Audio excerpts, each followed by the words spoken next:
अस्सलामुअलैकुम, welcome back to our channel. आप सब कैसे हैं? उम्मीद करती हूँ कि आप सब ठीक होंगे। तो आज हम बना रहे हैं चिकन वेजिटेबल चाउमीन। तो ये बहुत ही आसान और मज़ेदार सी रेसिपी है, तो आप इस रेसिपी को एंड तक लाजमी देखिएगा।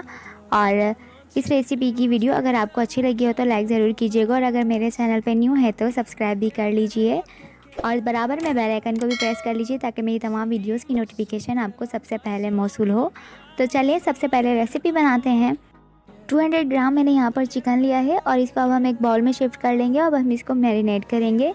1 टेबल स्पून लहसुन अदरक का पेस्ट ऐड कर देंगे, 1 tablespoon chilli sauce, 1 tablespoon soya sauce, 2 tablespoon vinegar add करेंगे। और अगर विनेगर आपके पास नहीं है तो आप लेमन जूस भी इसके अंदर ऐड कर सकते हैं।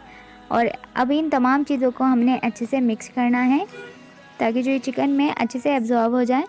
और अब इसको मिक्स करने के बाद इसके अंदर हम ऐड करेंगे 2 टेबल स्पून कॉर्नफ्लावर और half tea spoon white paper.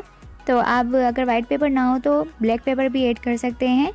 और अब इनको डालने के बाद हमने अच्छे से मिक्स करना है और इसमें 1/4 टीस्पून नमक ऐड करना है, ज़्यादा हमने ऐड नहीं करना है।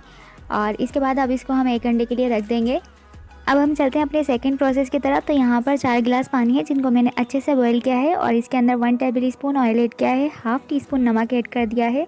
और इसके अंदर अपने नूडल्स को एज इट इज़ ही डाल देना है, बिल्कुल आपने तोड़कर नहीं डालना। चाउमीन में बिल्कुल इसी तरीके से खाई जाती है और अगर इसको तोड़ लिया जाए तो उसका मज़ा ख़राब हो जाता है। तो इसलिए जो इसका लुक है ना वो बरकरार रखने के लिए हमें इस बात का ख्याल रखना लाजमी है। तो 6 से 7 मिनट के अंदर हमारी जो नूडल्स है वो अच्छे से बॉयल हो चुकी है। और अब इसके अंदर नॉर्मल ठंडा पानी हमने डाल देना है ताकि जो इसका स्टार्च है वो निकल जाए।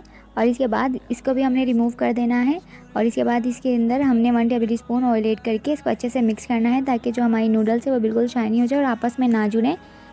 अब एक कढ़ाई ले लेंगे जिसके अंदर 1/4 कप ऑयल ऐड कर देंगे और ये थोड़ा सा गर्म हो जाएगा तो इसके अंदर हम अपनी मैरिनेटेड चिकन को भी ऐड कर देंगे। और 2 से 3 मिनट हमने इसको अच्छे से फ्राई करना है। 3 मिनट हो चुके हैं, हमने अपनी चिकन को अच्छे से फ्राई किया और यहाँ पर इसका कलर भी चेंज हो गया है। तो अब इसको हम ढक्कन लगाकर 2 मिनट के लिए मज़ीद पकाएंगे। तो यहाँ 2 मिनट्स भी हो चुके हैं और हमारी चिकन ऑलमोस्ट अच्छे से फ्राई हो चुकी है। तो अब इसके अंदर हम अपनी वेजीज़ को ऐड कर देंगे। एक गाजर ली है और एक शिमला ली है जिनको मैंने जूलियन कट्स कर लिया है। और इसके अलावा मैंने ली है यहाँ पर गोभी जिसको मैंने हाफ़ लिया है। तो आप अपने अकॉर्डिंग इसके अंदर कम या ज़्यादा कर सकते हैं। तो अगर आपको ज़्यादा बनानी है तो इसी क्वांटिटी को डबल करते चाहिए। अब वेजिटेबल्स डालने के बाद हमने इसको अच्छे से मिक्स करना है और फिर हमने इसके अंदर मज़ीद स्पाइसेस ऐड करनी है। हाफ़ टी स्पून काली मिर्च इसके अंदर ऐड कर देंगे, 1/4 टीस्पून इसके अंदर नमक ऐड करेंगे। तो नमक कम या ज़्यादा आप अपने अकॉर्डिंग भी कर सकते हैं। और 1 टेबल स्पून चिली सॉस जाएगा और 1 टेबल स्पून इसके अंदर सोया सॉस ऐड करेंगे, 2 टेबल स्पून विनेगर और 1 टेबल स्पून इसके अंदर अब मैं ऐड कर दूंगी शुगर। तो आप अपने अकॉर्डिंग कर सकते हैं, अगर शुगर पसंद हो तो ऐड कीजिएगा वरना ना करें। और 1/4 टीस्पून इसके अंदर चाइनीज़ सॉल्ट ऐड करने के बाद इसको अच्छे से मिक्स करना है।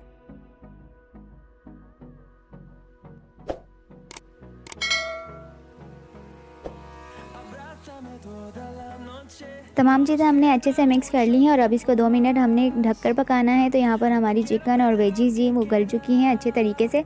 और अब इसके अंदर हम ऐड कर देंगे जो हमने नूडल्स बॉईल करके रखे थे और अब इनको अच्छे से मिक्स करना है।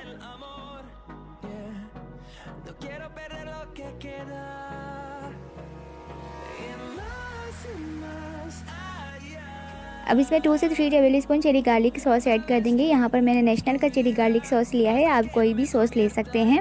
और सॉस डालने के बाद आपने इसको अच्छे से मिक्स करना है और 1 मिनट के लिए इसको दम पर रख देना है। 1 मिनट हो गया और हमारी चाउमीन यहाँ पर तैयार हो चुकी है और अब हम इसको एक प्लेट में निकाल लेंगे।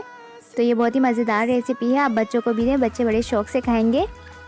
आप इसको ज़रूर ट्राई कीजिएगा। अगर आपको इसकी रेसिपी अच्छी लगे तो लाइक ज़रूर कीजिएगा और अपने प्यारे के साथ शेयर करना ना भूलें। मिलते हैं नेक्स्ट रेसिपी के साथ, तब तक के लिए अपना और अपने घर वालों का बहुत सारा ख्याल रखें। मुझे दुआ में याद रखिएगा। अल्लाह हाफिज़।